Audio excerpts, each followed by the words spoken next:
Hello and welcome, my name's Glasgow101 and welcome back to Binge Watchathon. We're getting close to the end of our Defenders binge, but we've still got 3 more shows to watch. So without any further ado, let's jump into the big Black Power show from last year, Luke Cage.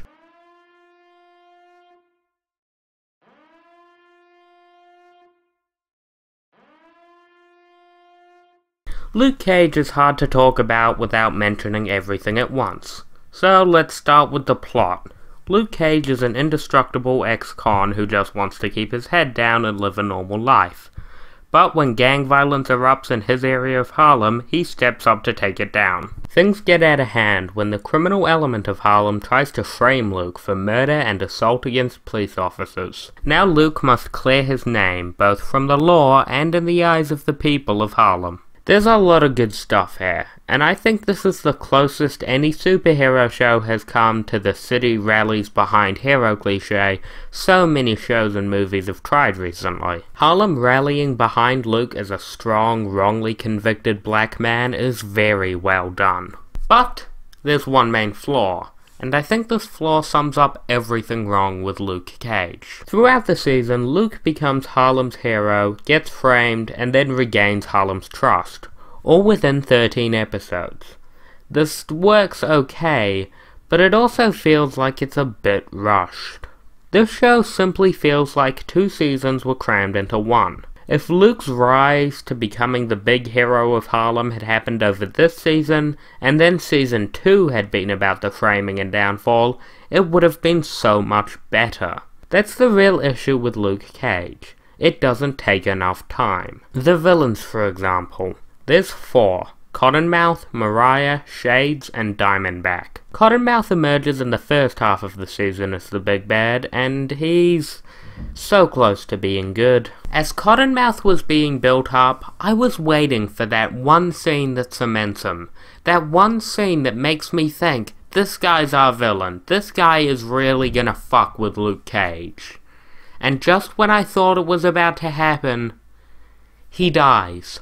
Yup, Mariah, Cottonmouth's cousin, murders him.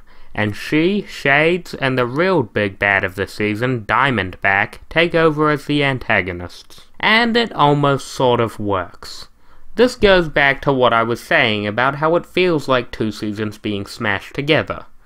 See, Cottonmouth has a lot of interesting setup before he dies, and Diamondback, who takes over after his death, works as a final boss, but he has no real setup, so the final fight has no weight to it. Speaking of the final battle, this is incredibly underwhelming.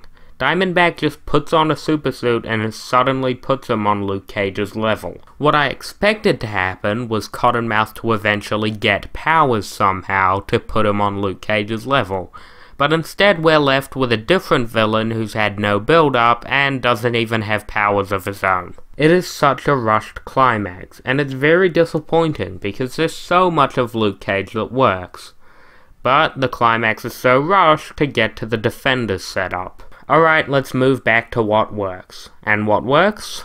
Well, as I said earlier, Harlem. While I wish it had been expanded more and stretched out, even without that, the connection between Harlem and Luke in the last episode or 2 of the season really worked. They've taken time throughout the early episodes of the season to set up a few side characters and little bit players in Harlem that when they all come together in the climax is very satisfying to see them cheer Luke on.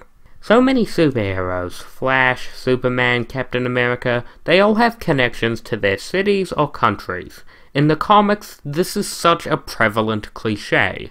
However, it has never been effectively translated to live action. The idea of a superhero being a symbol of hope within a community or place has been one that is echoed throughout the world of comics, and Luke Cage is the first TV show or movie that has really made me believe this trope can work in any kind of live action form. There's plenty of other things that work in Luke Cage.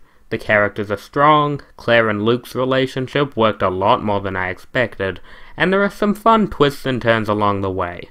But this relationship between a hero and his city is what really stood out for me. Luke Cage is still kind of a disappointment, mostly because there's so much potential in there. The villains could have been a lot stronger, the connection could have been a lot deeper. But at the end of the day, what worked still worked, even if it could have worked a bit better. It's still a strong show with some really good stuff plot and character-wise. Add in fun action scenes with hip-hop and black power music, and you've got a recipe for a damn fine little show, even if a few cut corners and missed opportunities pop up here and there. Needless to say, I'm very excited for Season 2 of Luke Cage, to see how they build on some of these connections. Because of its problems, I think the best I can give Luke Cage is a 7 out of 10, but I do highly recommend you check it out for yourself, because there are so many good things in here. What do you guys think of Luke Cage? Let me know in the comments below, and I'll see you guys next time on Binge Watchathon. Yo, Amos. What up? Show the man what you famous for.